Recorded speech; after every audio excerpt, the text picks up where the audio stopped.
recording. Here's one.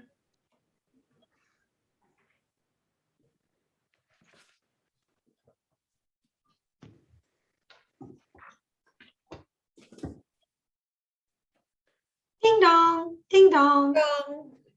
I'm here. It's such a happy ding dong.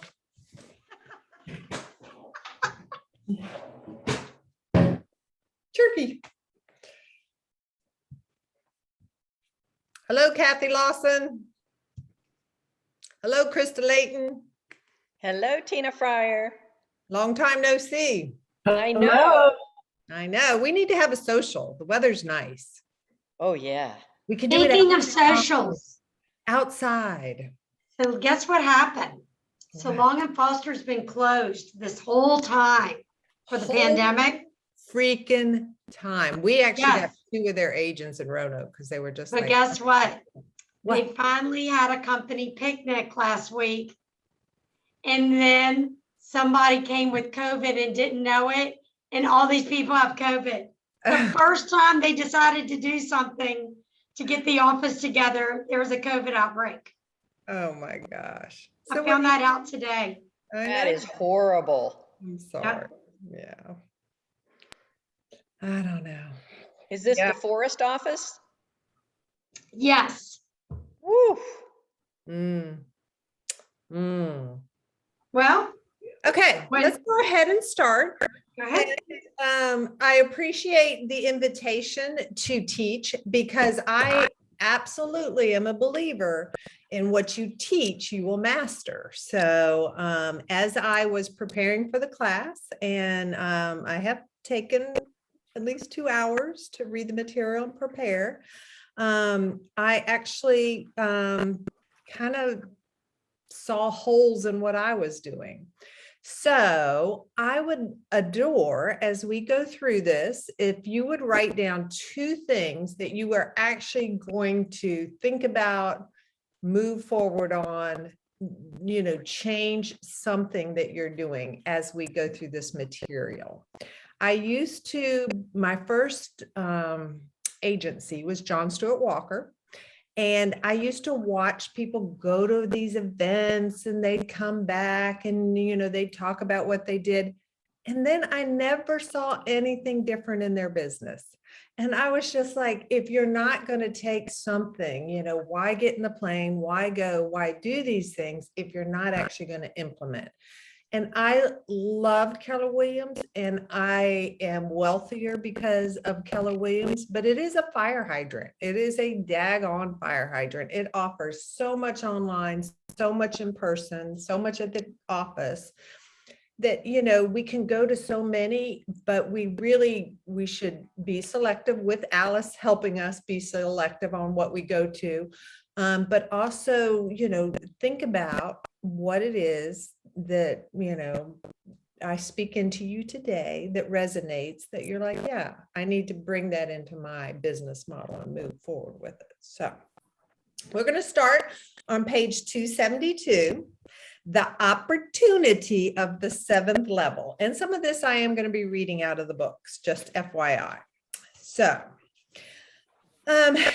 one of the quote there by Bill Ryan says, if you don't treat it like a business, it won't become a business. Now that I have a real business, I work because I want to, not because I have to. So I think one of the big things that I have learned and am now trying to teach others is how to be a business and what it means to be a businesswoman or a businessman. I was already doing that with my husband's business, but this was a little more personal for me. So as we look at the levels, and I believe Ms. Shalaya is going to be able to share the screen with me and kind of, I think, talk about where you all have been and where I am going to be going today on that 7th level. So this is on page 273, and we're going to go over it. So when you have the 7th level concept, we have agent on the 1st level. 2nd level is agent with an administrative. Third level is an agent with 2 administrators. Now, I'm going to stop here because I feel like this is one of the places where people mess up the most. They get busy, and the first thing they want to do is hire a buyer's agent because they need help showing houses. That is actually not what the model teaches. And I will say that I think the model is correct.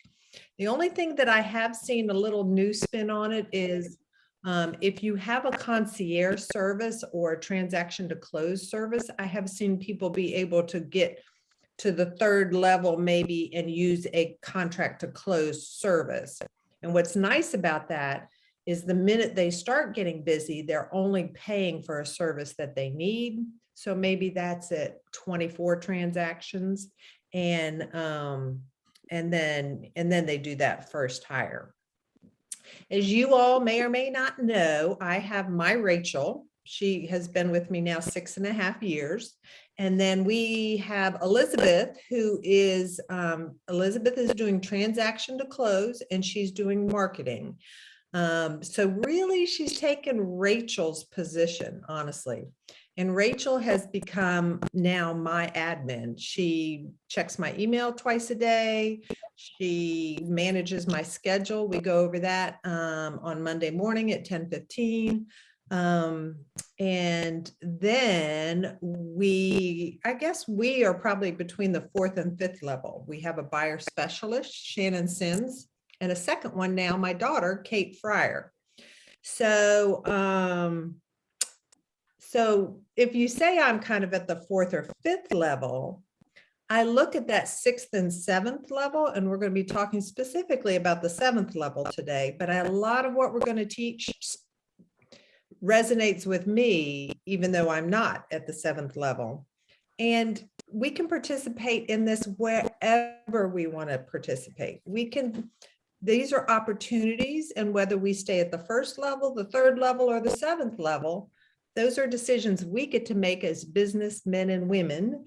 And it's fun, it's fun to decide what is your bandwidth, and your bandwidth this year might not be the same as what it is next year. So we get to participate at whatever level we choose to, and we can always change if we want.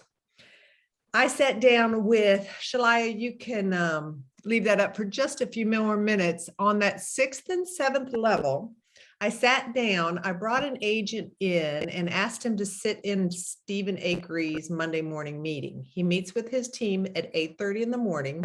That room is packed and everybody is pretty much on time. And Hey, Rachel. I'm sorry. Sorry. That's all right. And pretty much required to be at it. He has high accountability. We're going to talk about that in a few minutes. But then my agent, Jonathan Watts, got to sit down with Stephen for an hour and just ask him questions about team building. If Stephen Akery is not already at the 7th level, he is knocking at the door. And honestly, he is the only person that I personally know of that I have watched become that 7th level entrepreneur. And it's been really fun to watch. And I'm super happy for him. I could not be more than, more happy that he has been able to make that. But he probably should be teaching this chapter over me, because in 5 years, essentially, he has tripled what I've done and has just zoomed on to that 7th level. So, Shalia, if you want to take that down, we are going to just kind of keep going through page 272. And it says, these levels are really 7 potential models of people leverage. At level 1, it's just you doing it all. And at the extreme, level 7, it's an entire team of people and you're just working on the business. You're not working in the business, you are working on the business. Tina Fryer is still working in the business. I still list homes. I don't work with many buyers. Most of my buyers go to Kate and to Shannon. Every once in a while, I'll have a long-term client and I'll show them houses. But for the most part, my job is the list part. On occasion, met millionaire real estate agents operating at, they have met millionaire real estate agents at levels 3, 4, and 5. So I've met those two mostly at family reunion, and usually it is a pretty high, and this could be my model, a high degree of somebody working with the buyer's agents, and they may have 4 or 5. And then they still, the lead, the Tina Fryer of the team is doing most of the listings. So that is another model. And the fun part about this, guys, is we are all independent business people and we can do it the way we want to do it.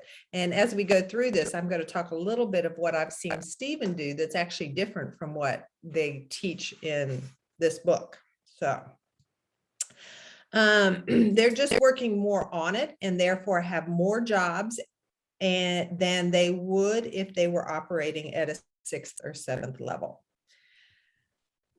They also have to master investing in order to achieve passive income in your life. I was a little late to the table, and I hope all of you all are much quicker to the table than I have been as far as passive income. My daughter, Kate, is already, saying that is her goal this year, is to identify her first true investment. And I Ed built, and we have 7 townhouses in Farmington that we rent. And that is our first investment property. That's our first really passive income.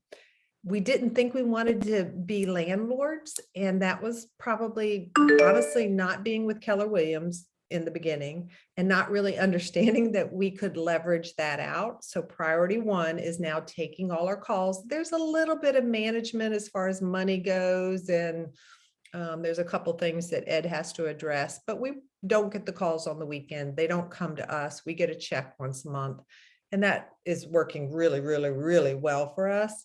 I would tell you, consider it, because it's a great passive income. And I think Kate is a lot wiser. I apologize. I did not turn off my phone downstairs, and I'm not going to run back down there. So, yeah. So the 2 realities of our business is we have unlimited earning capacity. Nobody puts a lid on us. Nobody says, hey, this pay grade only pays to 45,000 and we can't really go over that unless you get a different job. But there's also no security. So because we don't have, these security structures, we either have to have passive incomes or, vehicle that we're an IRA, what we're putting, some money in, and we have to be super disciplined on that. I don't know if you've ever heard the statistic, but I think 80% of realtors, when they retire, are living on Social Security. And that makes me sad, because if you've ever met a client that's sizing down because they need the cash out of their house to continue to survive, which I have met on more than one occasion, it makes me sad. And I don't want that. I don't want that for anyone at Keller Williams. I want us to really be thinking about, what does retirement look like and what do we need to be doing now, so that we have those vehicles ready for us. And we have a very unique job. I was just talking to a client, sent him an offer on a $35,000 lot. I mean, what can my commission be on that? It is nothing. However, I have been to a Ben Kinney. Does anyone know who Ben Kinney is? Seminar. I drove 3 hours to DC, 3 hours back in the same day, and sat through a 6-hour seminar by Ben Kinney. I cannot tell you one thing that he said, except that he was really good at numbers and he looked at his numbers every morning. But the takeaway I had, and again, here's your one takeaway, is he said, don't ever leave an appointment or finish a phone call without asking, do they have any other real estate needs? So I'm talking to this guy about this $35,000 lot. The guy has not been loyal to me. He's used 3 other realtors, But I did my job and I asked him, I said, hey, do you have any other real estate needs? It's just how I end a phone call now. It's just how. And he said, well, he went on to tell me how he paints all these commercial buildings.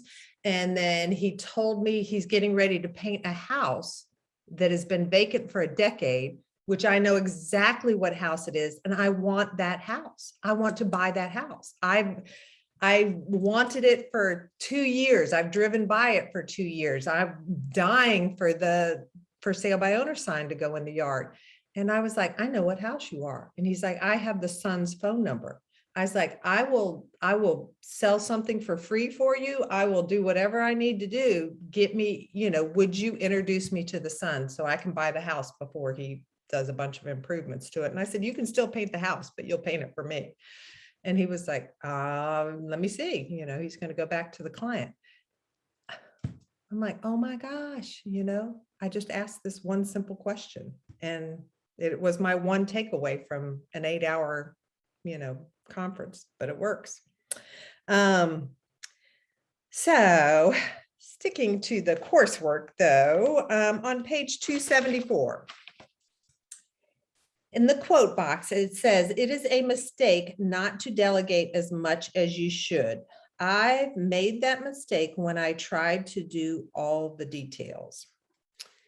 So I always tell people to look at your 1099 from last year, divide it by a 40-hour week and a 52-week work year. Figure out how much you get paid an hour. And then they say that, oh, I forget the stat. I want to say it's 3 hours a day are done on admin work. And if you're disciplined and you will put your time into those tasks that generate business and not into the administrative tasks. So here's my point. If you get paid $100 an hour, paying yourself $100 an hour, and you're doing something that you could pay someone $17 or $50 to go out and do something, should you be thinking about that first hire and that, or whatever, second hire, or wherever you are. So yeah. And I went to Peachtree, Georgia. Atlanta is out of Peachtree, right outside of Peachtree, Georgia. Cute little town, has tons of golf courses. Went to the Keller Williams there. I went there because they have 60% market share. 60. Alice, how much market share do we have in Lynchburg?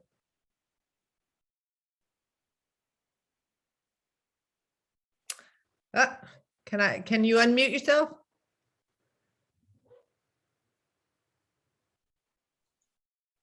We just did this slide in the sales meeting. We're number 1, but I still think we were at 32%.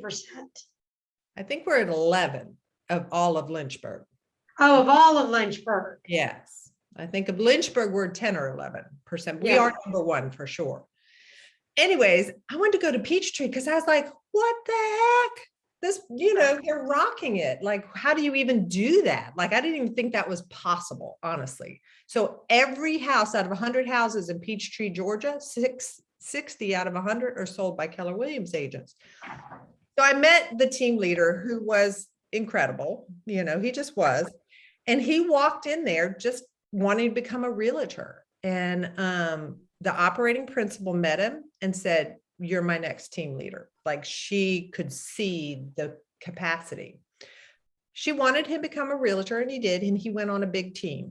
And that big team, he sold 100 houses for the big team the first year he was in business. He was so busy that as a buyer's agent, he didn't go back to his team and even ask. He hired his own person to help keep him straight so he could sell 100 houses. I was like, wow, you hired your own person without even asking the team for admin support? He's like, yeah, and she pretended and answered my emails and kept me straight on what I was showing next. Now, he said I would have burnt out. He did that for about 2 years before becoming the team leader. But, and he was a pastor before that, which I thought was really, really cool. So anyways, my point is whether you're on a team, not on a team, like he leveraged himself out because he realized he did the math and he's like, yeah, I can pay this person all day long as a buyer's agent and still make the math work. All righty, the 3 key hires of a millionaire business. So we're on page 275. People who report directly to you should also be magnificent.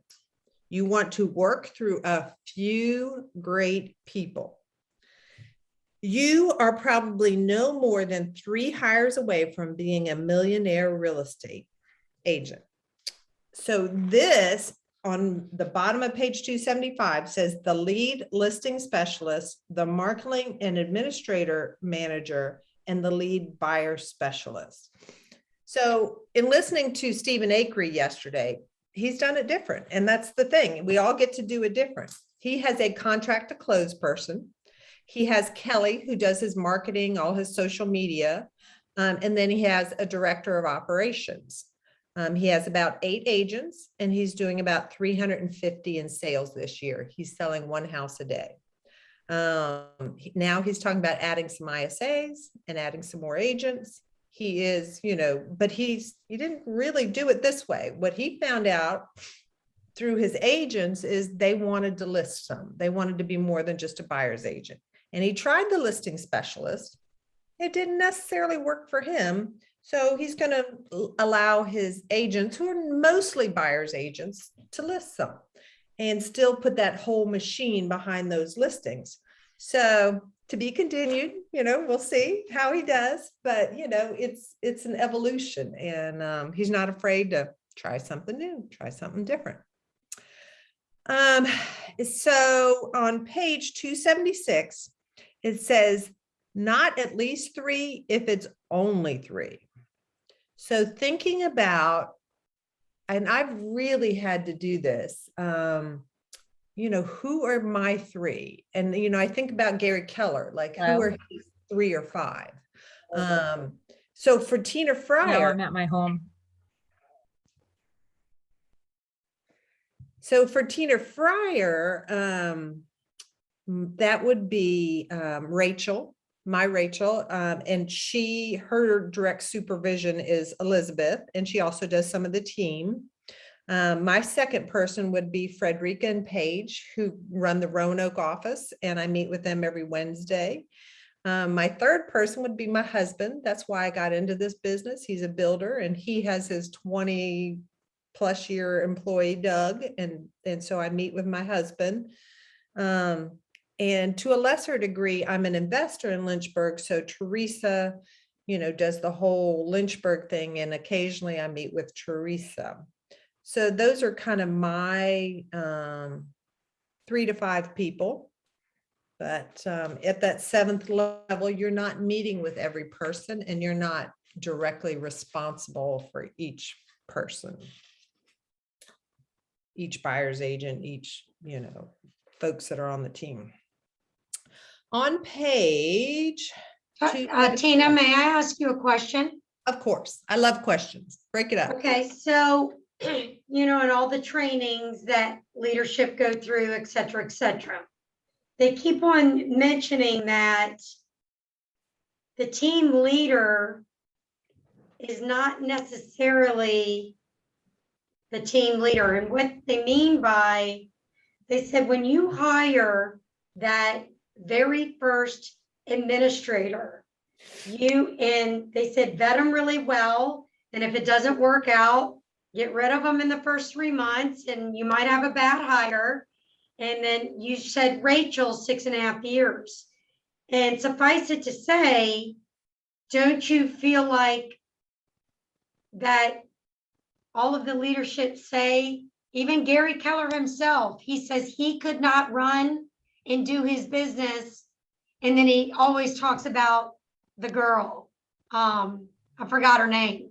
But do you feel that when and I'm sure it grew through the 6 years, that you're more comfortable to go ahead and take your vacations to the ranch and do all that because you have that trusted person in place with Rachel? Absolutely. I mean, I listen to people talk about how they're answering their phone the whole time on the vacation and writing offers and that. And I'm just like, oh my goodness, like that just sounds miserable to me. And honestly, my last vacation, I did it. And I did it because it was my daughter, Kate, and she was relentless. She talked to me every day. And it was only because she was my daughter that I was like, all right, I'm going to help her. She's new in the business and she's kinfolk.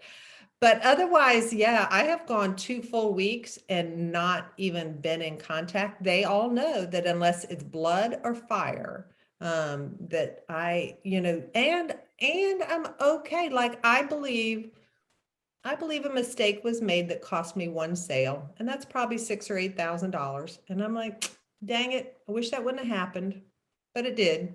But I've also been gone and had Rachel close three $600,000 houses while I was gone in my absence, and I pay her well when she does these things. She's doing them after hours.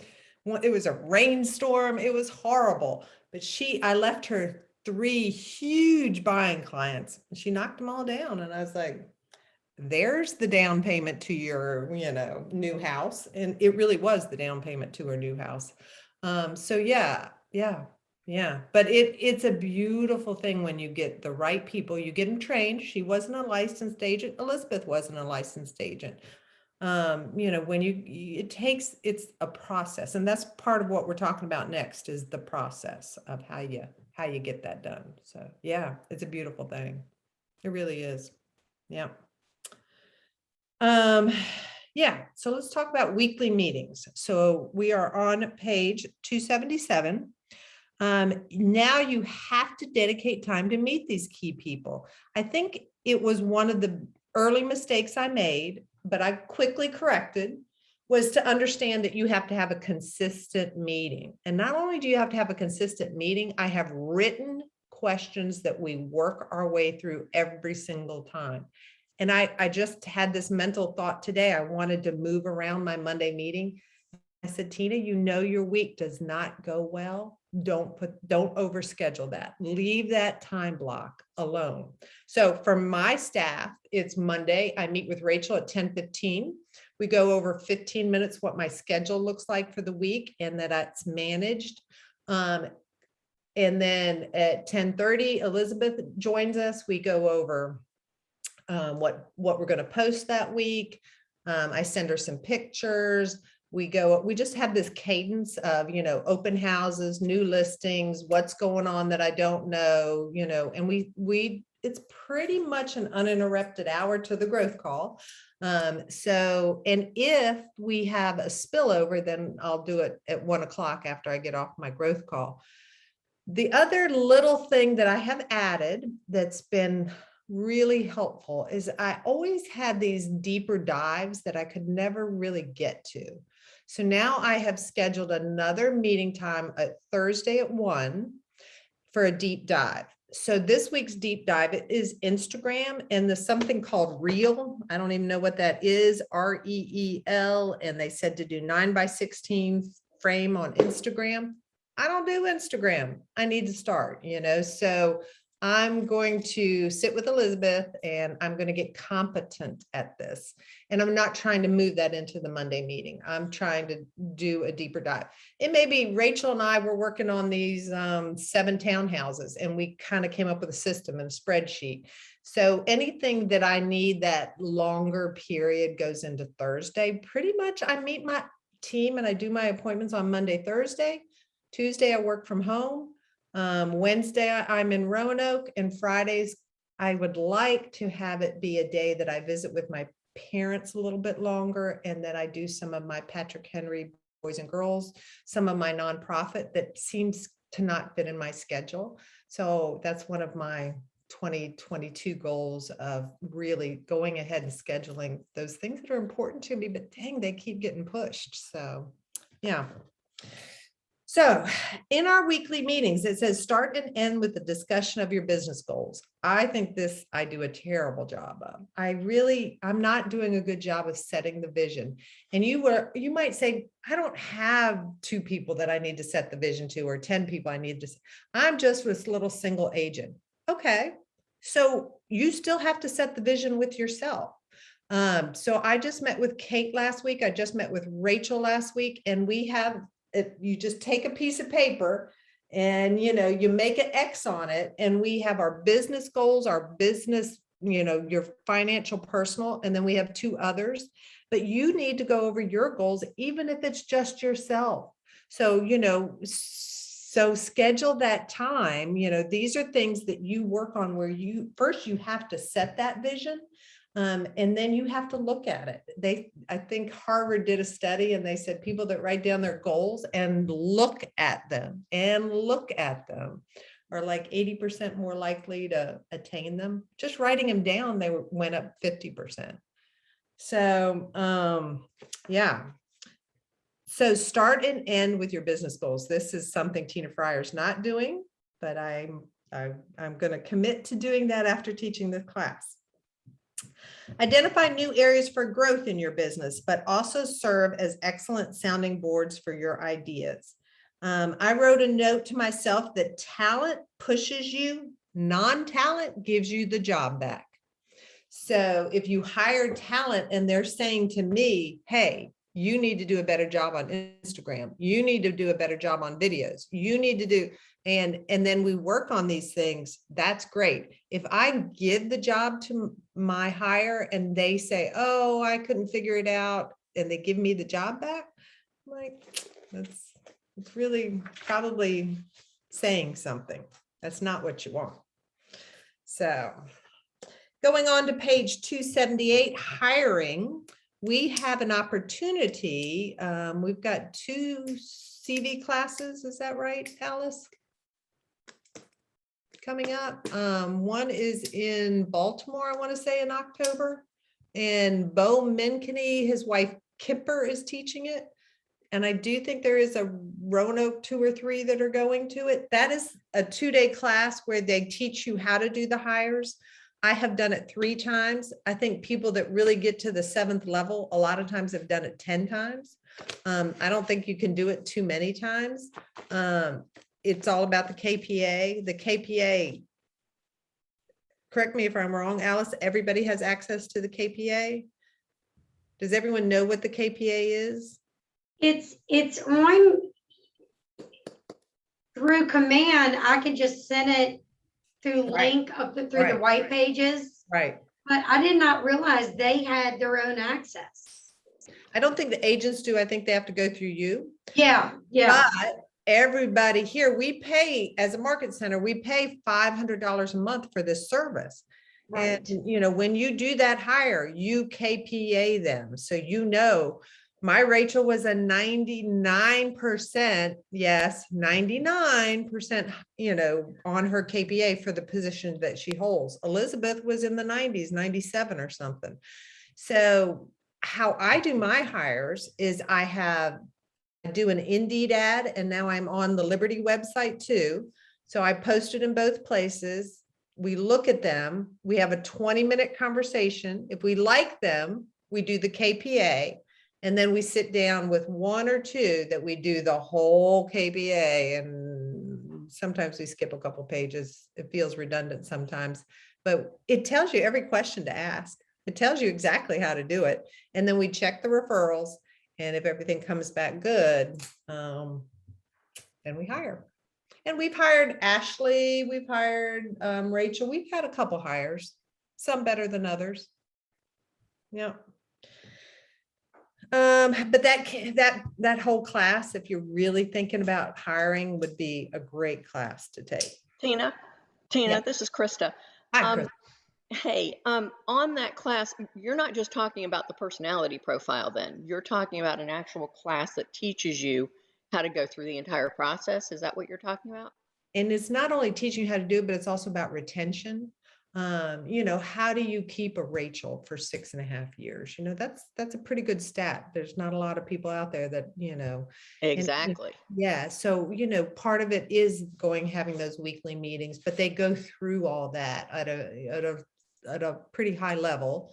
And I always find, Krista, those classes, you're hanging out with high level people too, that are, either ahead or, with you. So, there's always a lot to be gained from them. I love Kemper in particular. I think it's mid-October in Alice. I'm still looking. I can't even, I know I saw it. I'm still looking for the email. I That's think definitely something I would consider going to. it is in the Maryland region, so Alice, may have to reach out to Kemper or Bo. Okay. I mean, Kimber is absolutely, I look at her and my jaw drops. She has 4 children. Her youngest is maybe 2. I think she's on the board of her local MLS. She helps her husband in his 20 businesses. And then she actually runs the sales team. It's, I mean, Wow. like mind blowing, she's a 30-some-year-old woman, and it's just crazy. Wow. And then Thank it you for makes that me like, information. so That's what's very, your problem? Like, quit being so lazy, So anyways, thank you, Tina. I think that would be worthwhile. And I do believe I have 2 agents from Roanoke going. So you'll be in some local company. Is Jonathan going to go? I don't know that Jonathan is. He should. Mac is talking about it, and Nicole is talking about it, and Frederica, my team leader in Roanoke, are talking about it. Okay, great. Thank you. You're welcome. So going to the bottom of page 278, your role and responsibilities. So man, put a big old star beside this one. Accountability, the buck stops with you, and you are accountable. You, as the lead, are accountable for the financial success. You're going to do that through leadership, people, and capital. But taking that time to decide, okay, if here are the goals. So, going back to Stephen Akery, you walk in his meeting and everyone reports their sales. And basically he, if a week has passed from a Monday to a Monday, I don't know exactly how he does it. They report it. And then there's an accountability. Did you do your calls? Did you do this? Did you do the things? If you didn't make that goal or exceeded that goal, how did you do that? So, and that's what leadership really is accountability. So for me, it's part of that cadence. When I go to Roanoke, I say to my team leader, how many calls did you make? How many appointments did you set? And that when I go to my agents on my team, how many days are you telling me you're going to call? And then, are you making that time? Are you posting? If you say you're going to post twice a week, did you post twice a week? So I don't necessarily I don't tell them they have to do X, Y, or Z. They tell me, I made that much last year. I want to make this year. And then we backwards infill it. So that means you have to do 2 sales a month. If you're going to do 2 sales a month, and for you, social media might be the bigger way to do it. For me, open houses might be the bigger way to do it. Like, you can figure out what works for you or what works for them. But then your job is accountability. And if they are not making the goals, okay, let's talk about that. What are we not, what is not working for you? And a lot of it is just, my daughter actually said to me, I need someone to help me be more accountable. I need to be someplace at a certain time and do this. So I was like, all right, let's talk about that. So we're setting that up, that accountability part. As the leadership, we are directly responsible for the mission, vision, values, beliefs, and perspectives. So, yes, I set the goals, but I also set the mission. So our mission is 5-star service. We want raving fans. So we put that in our paperwork. And we say in our paperwork that we give you when we list your house or become your buyer's agent, if we give you 5-star service. Now, why do we want to say 5-star service? Well, how's everything rated these days?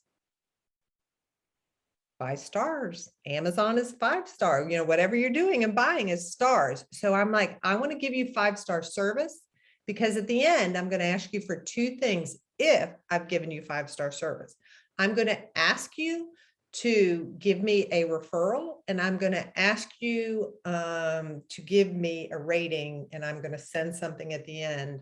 And then you know what I'm going to do? I'm going to follow up with you 8 times. If you tell me I gave you 5-star service, I'm going to send you an email. I'm going to send you a text. I'm going to give you a call. I'm going to try my best to get that referral out of you, because that's a cheap advertising, but it takes effort. And you know what else I did with my team?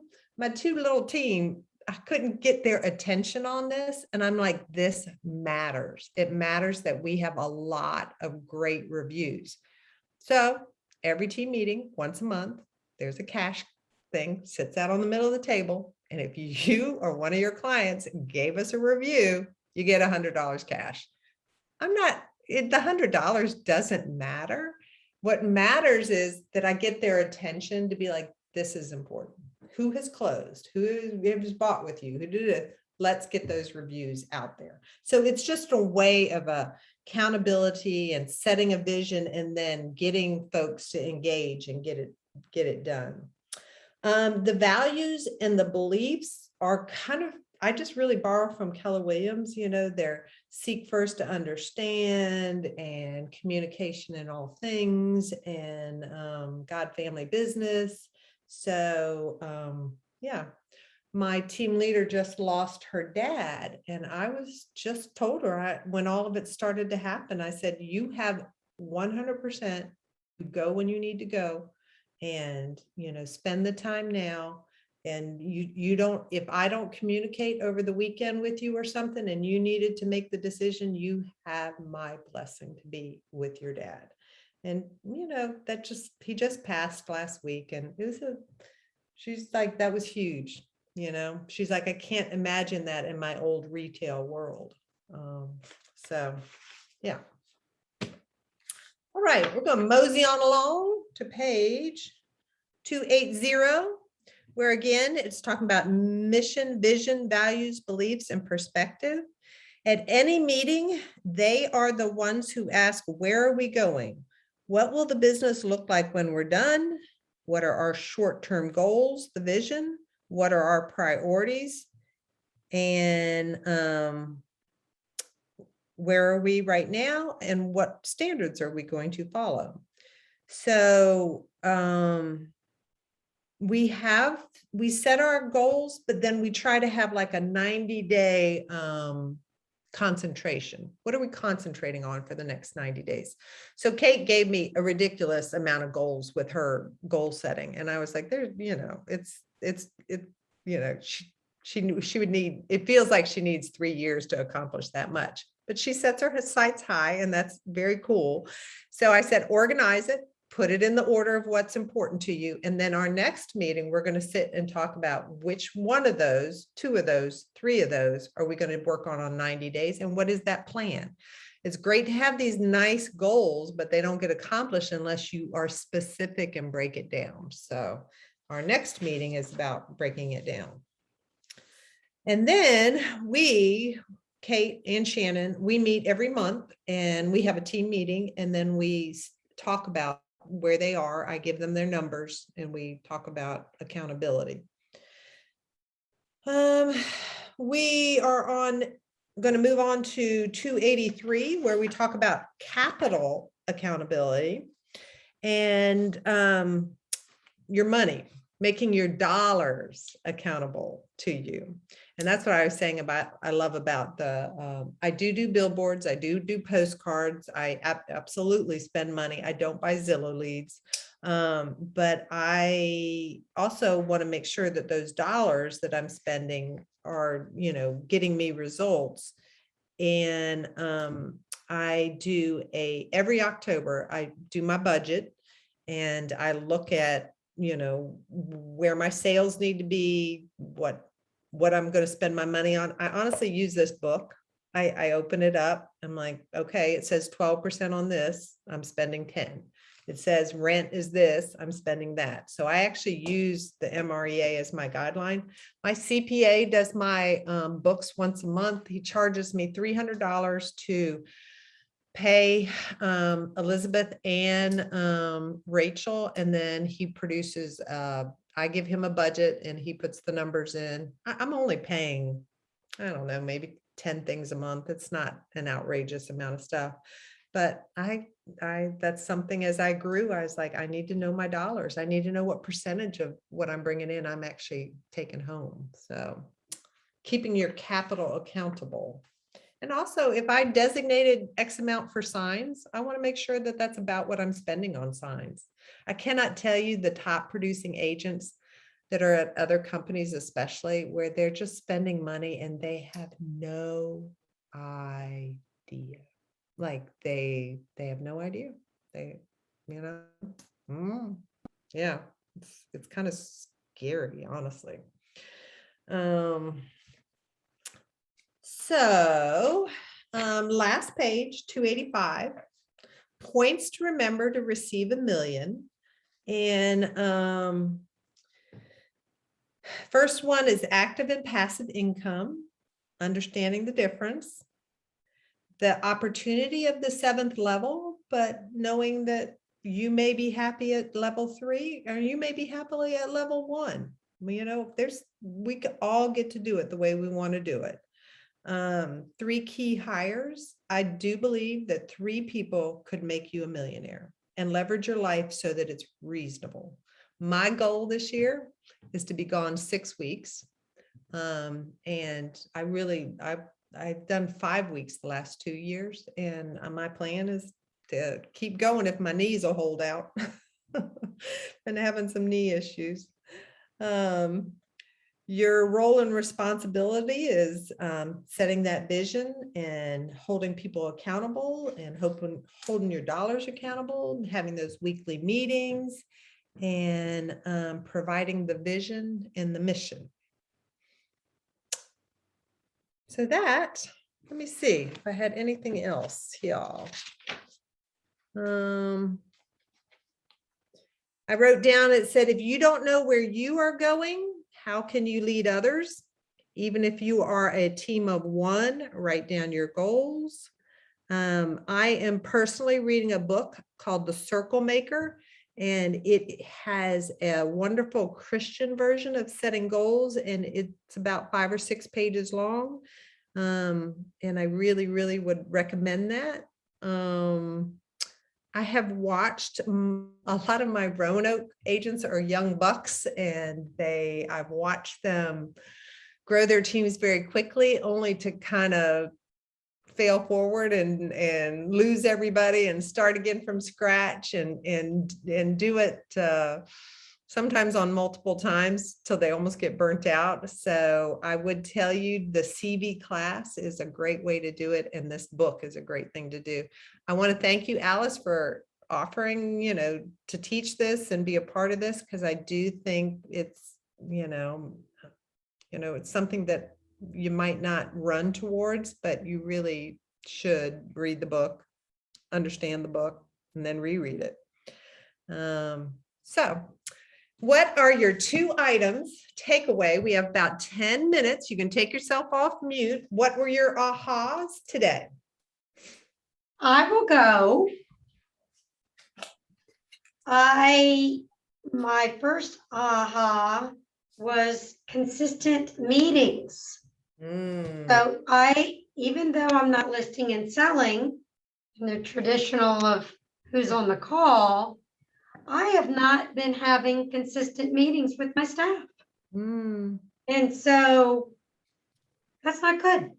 So that's something I'm going to start right away. Pick the same time every single week, so people know, kind of like your 10:15 morning on Monday morning. Rachel knows I am meeting Tina at 10:15. So, I need to do that. And I loved the set the vision and actually look at what you wrote down. And I remember an agent in a past company I was at. He had a vision board. And he would set his year goals on his vision board that was literally right in front of him. He had to look at them every single day. And I used to think, oh, that's kind of silly. But he put pictures beside his vision board Some were business vision, some were something he wanted to personally achieve, whether it been hike 30 miles or whatever it was. And now I'm looking back at that going, now I know why he did that. He was reminded on a daily basis of what his goals were. So kind of thinking of doing a vision board, to be honest, because that's the way I'll be able to see it. And you can write them down, but if you're not looking at them, just like you said, Tina, are you going to accomplish something you're not seeing? No. So that's what my 2 takeaways were. All right. Anybody else? Miss Riley, Kathy, Krista?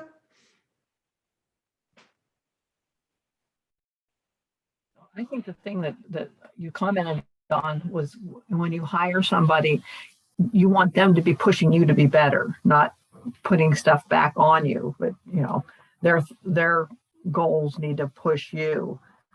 And then, of course, with the KPA, I think to have that done ahead of the hire, so you know where that person fits in. Right. Yeah. No, that's, yeah.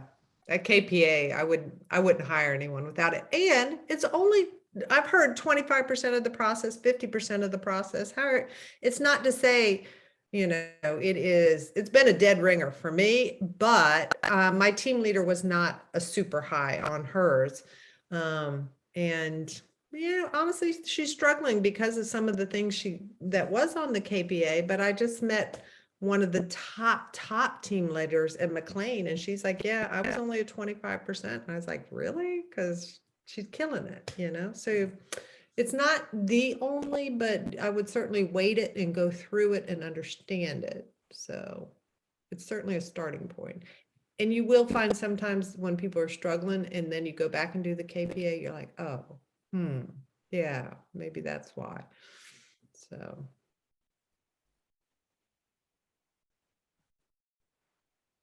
I did mine, and I think I'm in the wrong job. Uh-oh, who's this, Riley? Kathy. Kathy. So Why do you think I did mine after, after I came on. Well, according to that KPA, the agent is not the best match for me. So.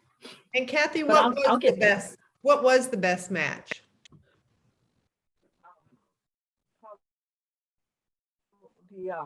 I believe it was the technology end of it, or I think the other one was doing the bookkeeping. Got it.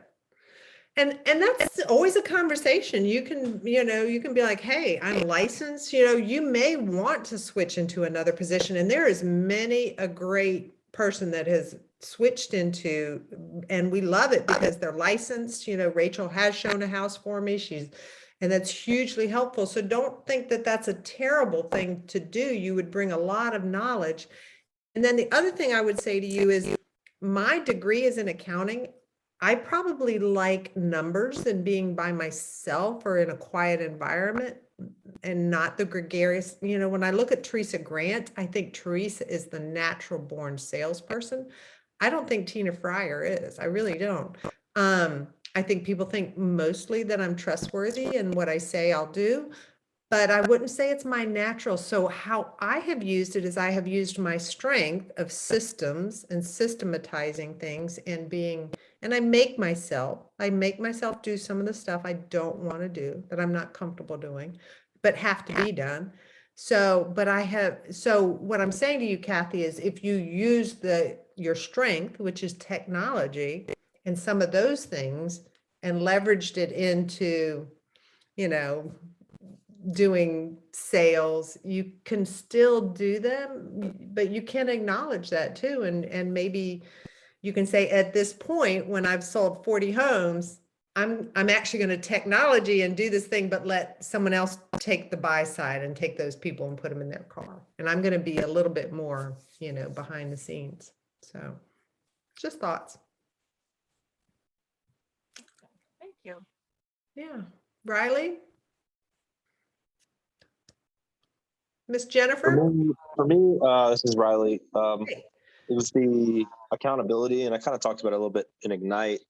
I guess with MREA, it kind of goes hand in hand with the accountability factor. You know, I work by myself, so I really have to seek out some type of accountability because I'm not on a team. Mm, And I think that could be really beneficial. I mean, I keep hearing it over and over again, and I keep kind of straying away from it just because I like to work on my own. But yeah. yeah, I definitely need to get some accountability.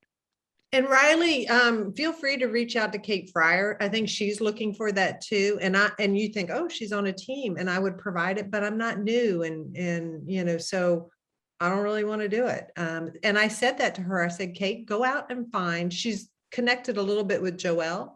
I said, but go out and find a community. You create it. If I don't have it for you, then you go create it. Find the Rileys, find a couple people. Alice could maybe help us with this. I think that Steven's system works for a Monday, Wednesday, Friday, and 2 posts. So what they do Monday, Wednesday, Friday is they sit their butts down in a chair and they make calls, and they're accountable to each other. Now you may say, you know what, that may look different for me. I may put face, time on while I'm here, or we may meet on Mondays and on Wednesdays and Fridays. We just do it through FaceTime, but it's still accountability because you can see me while I'm making my calls, so, or while I'm texting, or, I don't know.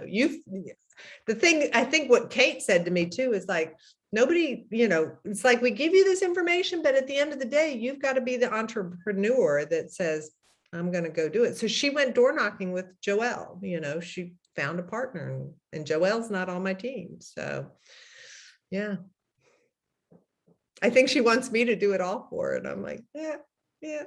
You got all the experience. I know. Yeah. And, I don't, yeah. But I will tell you, Riley, I do my calls from 9 to 11. I do. And I may not always be calls, they might be a text. Once you get that discipline going, that's a huge one. Yeah. I think that's the thing. Being new, it's like trying to figure out that rhythm and what does work and what doesn't work. And get with some new people that share your motivation. And Alice, I will tell you that everything I'm hearing is like creating little pods within the big pod. It's really helpful. okay. Yeah. Hey, I'd like to share, Tina. Yes. So me and a couple of agents over at Teresa's, we have like a Tuesday and Thursday call, like a 3-way call. And we get on the phone every morning at 8:30 and we just talk about real estate. We just, what are you doing? Bolster each other up, tell them what a great job they're doing, answer questions, whatever. So, what have you been doing that's new? Have you tried something different? And then for Riley, I tried time blocking my schedule where I would pick, like you said, 9 to 11 every day, or I was doing half a day 3 times a week at first. And I was just sitting down and doing my calling, but it's easy. Just pick something, pick a template, put it into your calendar and do it, and you'll figure it out if it works for you or doesn't. If you're like, all right, I can't do this for this many consecutive hours, you'll break it up, or you'll just do it 2 hours every morning instead of 4 hours every other day or whatever. But just start something, because you have to do something consecutively for 31 days for it to become a habit. Isn't that right? Isn't that true? Right. So if these are the things that you have to make habits in your business, then you need to just start doing them, and they'll filter their way through. You'll figure it out as you go. Yeah. I agree with you, Okay. Jennifer. Those calls and that, don't wait for someone to do it for you. You're gonna have to figure it out and set it up. But I have watched Steven's model, and I think it's pretty wise. So. All righty. Aren't we awesome? 2 o'clock. I'm going to say we're done, and really appreciate you all coming. They say that the folks that go to 2 trainings a month do significantly more real estate. So kudos for you all to be here. Thank you. All right. Thank you so much, Tina. I really appreciate it. Absolutely. You had to ask, and I said Yeah. yes. Thanks, guys. All right, bye-bye. Bye.